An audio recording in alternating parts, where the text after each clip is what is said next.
All right, today I'm excited to welcome Thomas Wilson to the show. Thomas, thanks for joining me. How's it going today? Thank you for having me here. And it's been a busy day, but it's been a good one. Some of those days you just got to knock it out, and it allows you to have the really good days where it goes smooth and things are all kind of laid out there perfect. Thomas, can you introduce yourself to my audience? Let them know who you are, what you got going on now, and then we'll circle back, talk about how you got there. Absolutely. So I'm Thomas Wilson, or Thomas R. Wilson, as I often pitch myself. I am the owner and operator of RNH Creative Advocacy and Storytelling, a business dedicated to education, mentorship, and a wide variety of work. Um, and really, what the main thing I've got going on right now is just rethinking, reworking, trying to understand life and this work a little bit better, while also understanding my journey better so I can better get to the future. Nice, nice. So it sounds like this is something you're really passionate about, likely because of stuff that you've been affected by in your life. Let's go back to when you were a kid, growing up. How was that? How was that experience? What did you want to be when you were a kid? We'll start there, and we'll see how it takes us. So definitely as a kid, I used to think that this was a super unique story. Unfortunately, I've learned a lot of people have gone through similar things. So when I was a kid, I definitely, I struggled with my own mental health needs. I struggled with my own neurodiversity. I was that kid who was in the classroom who loved to answer questions, was considered incredibly smart, and then the severity of my diagnosis really kicked in. Um, my teachers went from loving me to viewing me as the problem student. They didn't really know how to work with me. They didn't know how to educate me how to do a lot of things. A lot of people didn't. Not to say that I was a saint, but at the same time, I was also that kiddo trying to figure out the world, trying to understand a lot of what it is to be human in a world that doesn't really like working with a lot of people. But I did have a really strong connection to stories. I've always wanted to be a writer. Luckily, I've written several things, published several books, but I also wanted to be a storyteller. As a young age, Edgar Allan Poe, Dr. Seuss, who were really influential. I looked to those writings a lot, especially because I connected to Edgar Allan Poe as someone who had struggled, someone who wanted to be a creative. And so as I grew, I definitely still had those school struggles. I went from someone who loved school to absolutely hating it. And a lot of my life was spent in a lot of pain. There were a lot of people who judged me, didn't want to work with me or talk to me, which is, again, I was not a saint. I definitely had my struggles. There's But on there's top of a that, I think there's something there though. You were the kid that liked to answer all the questions, and I went through the public school system. My mom was a fifth grade teacher. Her whole career. My sister's an educator and a administrator. Um, I think that the teachers like that engagement at a younger age. And then you mhm. said it got more severe. Did that come to a point where you weren't being challenged? They didn't know how to challenge you. They didn't know how to stimulate you. And then usually manifests itself in not being a saint, as you put it. That might have been part of it. I think, especially for me, when I was growing up, I grew up in the early 90s, 2000s, which was definitely a rough era, I think, for the collective mental health of a lot of people. And so I think it might have been part of it. I think a big part of it was my teachers just didn't know how to work with me. It was very much a you're going to fit into this box. And if you don't, we don't like you kind of mindset. I'm an educator now. I do some classes online on various platforms. Um, but I think part of it was also so I grew up on the East Coast in a very densely populated part of the area. And I think a lot of it was there weren't a lot of good teachers who were well supported. Mm. I think that was a big part of it. But I think it was also like a lot of the teachers I had They didn't have proper education on mental health care. They didn't have a lot of like round the clock trainings on that. But that being said, like I don't want to place all the blame on them. I was definitely not the easiest person to work. It's just a very jarring thing having someone you're supposed to trust and rely on refer to you as a monster or that you're going to go to Yeah. jail someday or something like that. I so I was a little before you. I would say I was 80s, and like I graduated high school in the mid 90s. So I definitely have seen what you're talking about. There's kids that I went to school with, and me also. I see traits in myself. I see traits in kids I went to school with that weren't understood. That I think if they were educated in a system today, it would be handled a lot different. So I can definitely see the training, lack of training there. But you just kind of escaped into the storytelling, and that helped get you through when you got towards the end of school, of high school. Was there a pursuit of college? What did you want to do as you left high school? So a big thing for me, and I think part of this was to prove people wrong. I wanted to go to college. Um, I wanted that education. I'll be honest, I'm not the biggest fan of college, or at least my college experience. I very much spent a lot of my time learning things I didn't want to learn because it was required subjects and things. But I wanted to go into film when I was in at my end of high school. I actually had my last high school years. I had some great supports and teachers and principals.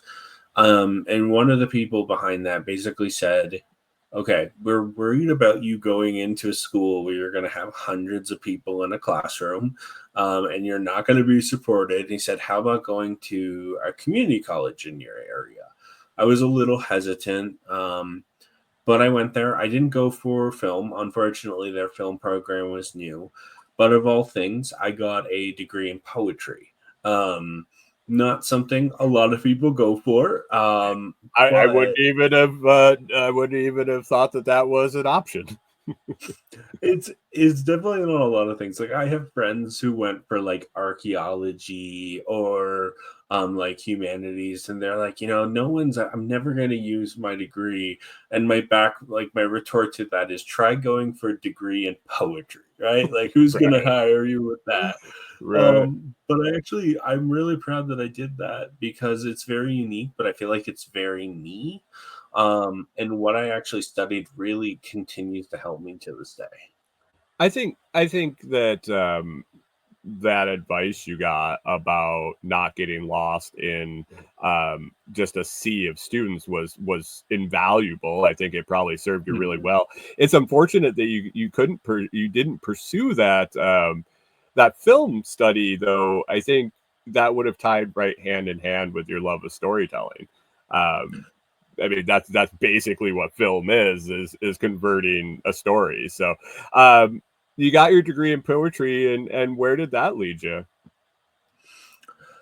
So of all things, not long after that, I was in like a typical retail job for a while. I definitely had like those real early 20s working in a grocery store kind of years or like the retail space.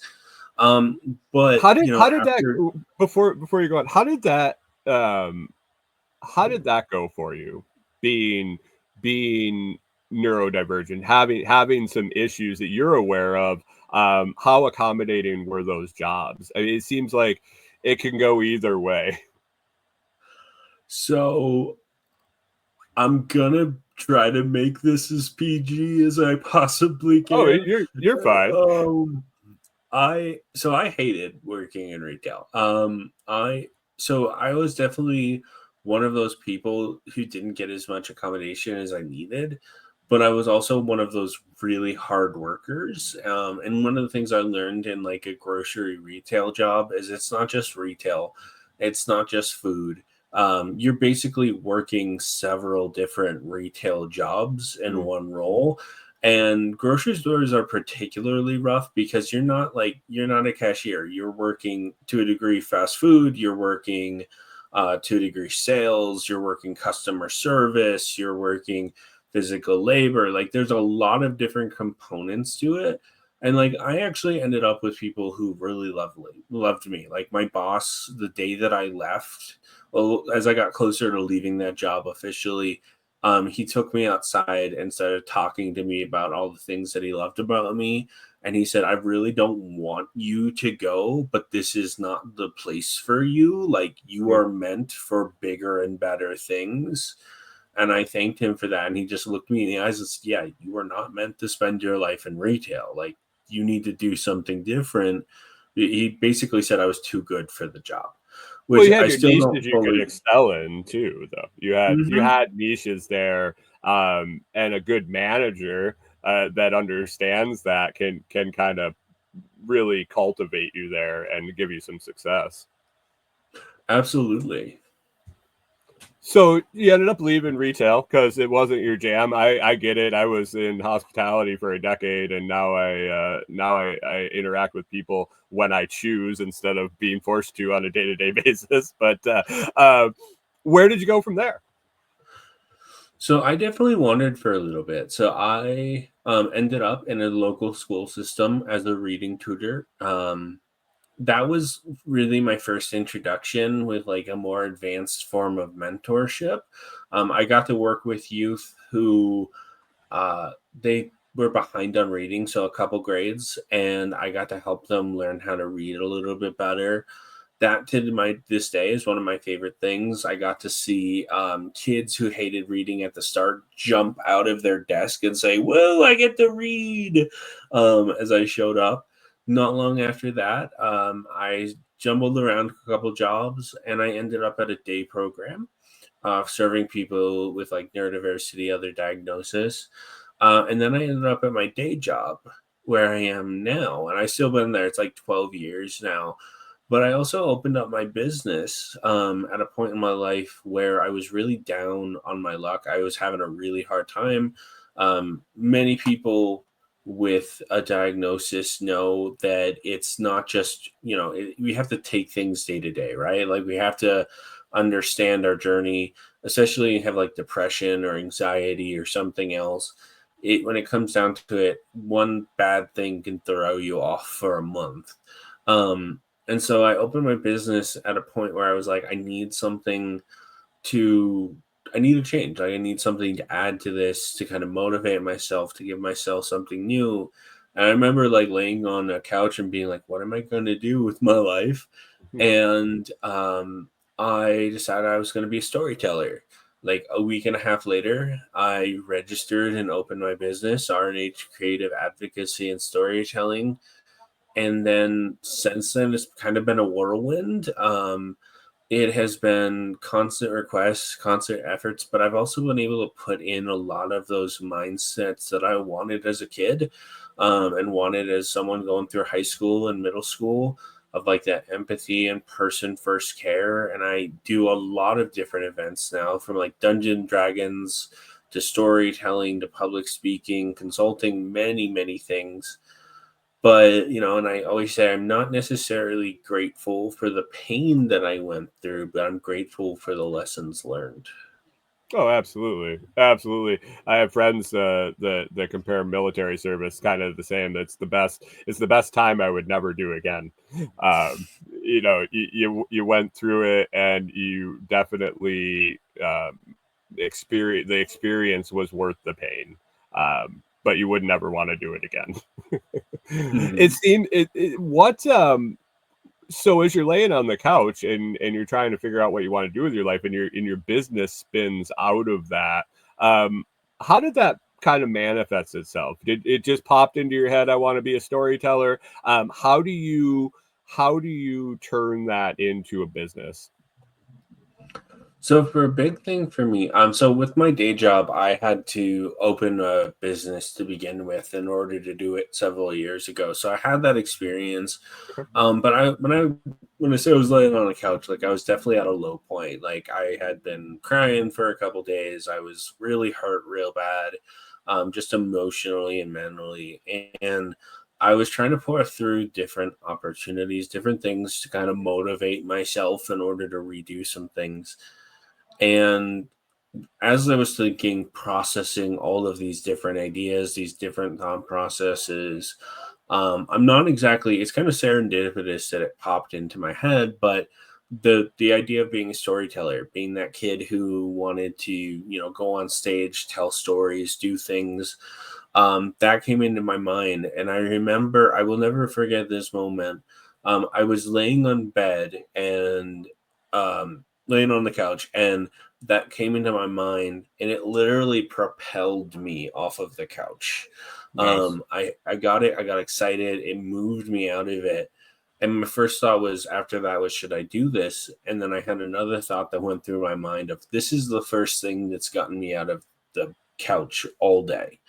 I need to at least think about this. And so next few days, I really thought about it. Several family members are like, are you sure you want to do this? It's a really hard field. I told them, yes, I do. I processed it. Ironically, it did not take much processing to come up with the name RNA Creative Advocacy and Storytelling. That kind of flew into my mind. And when I thought of it, I'm like, oh, this is a bad name. Maybe I'll change it in the future. Now I love it, partly because so many people tell me it's such a unique business name.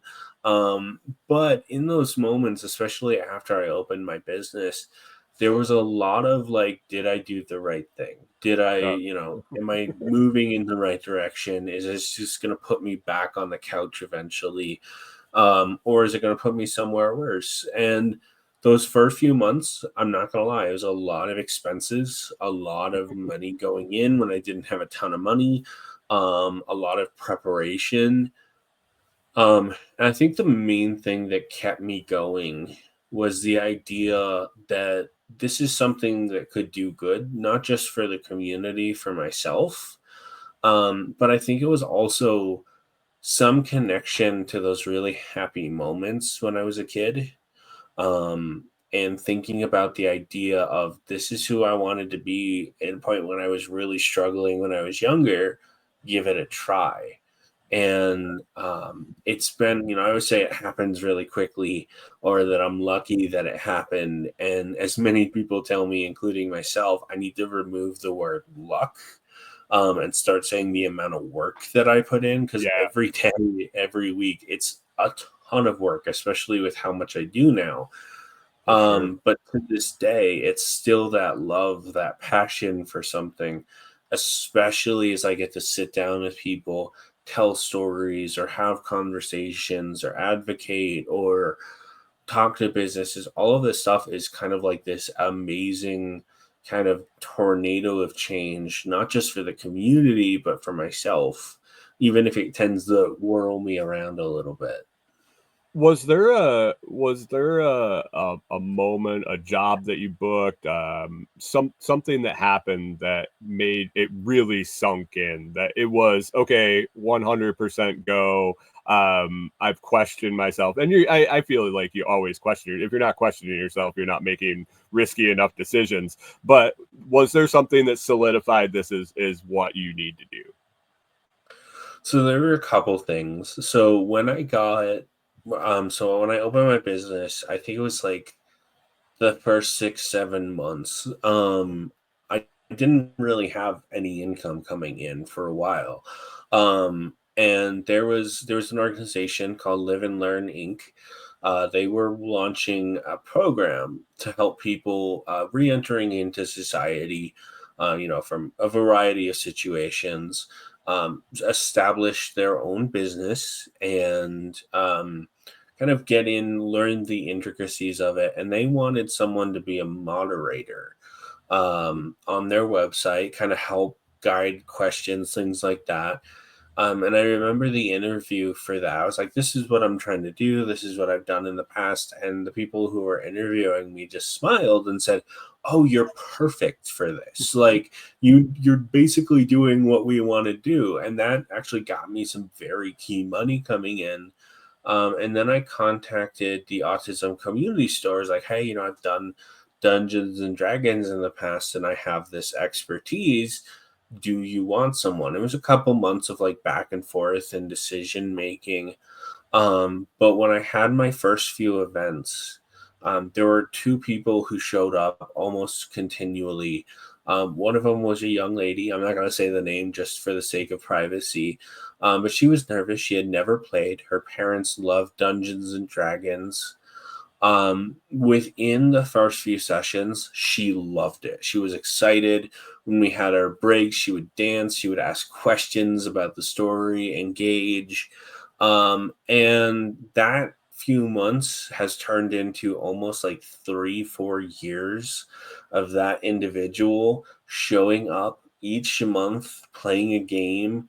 And one of the coolest things is the last couple of years, she's had her birthday and she's asked her mom to send photos of the birthday cake, and they were D&D monsters Oh, nice. inspired by our campaign. And it's been really cool because the mom will text me, be like, such and such asked me to send you a photo of this and to send a thank you to you. And there's lots of those moments, but those first two big things really hit down on I was doing the right work. Nice, nice. So we're kind of coming up on time. I like to give guests a lot of opportunity to kind of point out who their ideal customer is. I get a wide variety of people listening to this show, and maybe your services aren't what they need, but they know somebody. So let me know kind of really what you're focusing in on, what kind of services you really like to offer. I know you offer a wide variety, but you got to have some favorites, and who that ideal customer is, and where people can find you.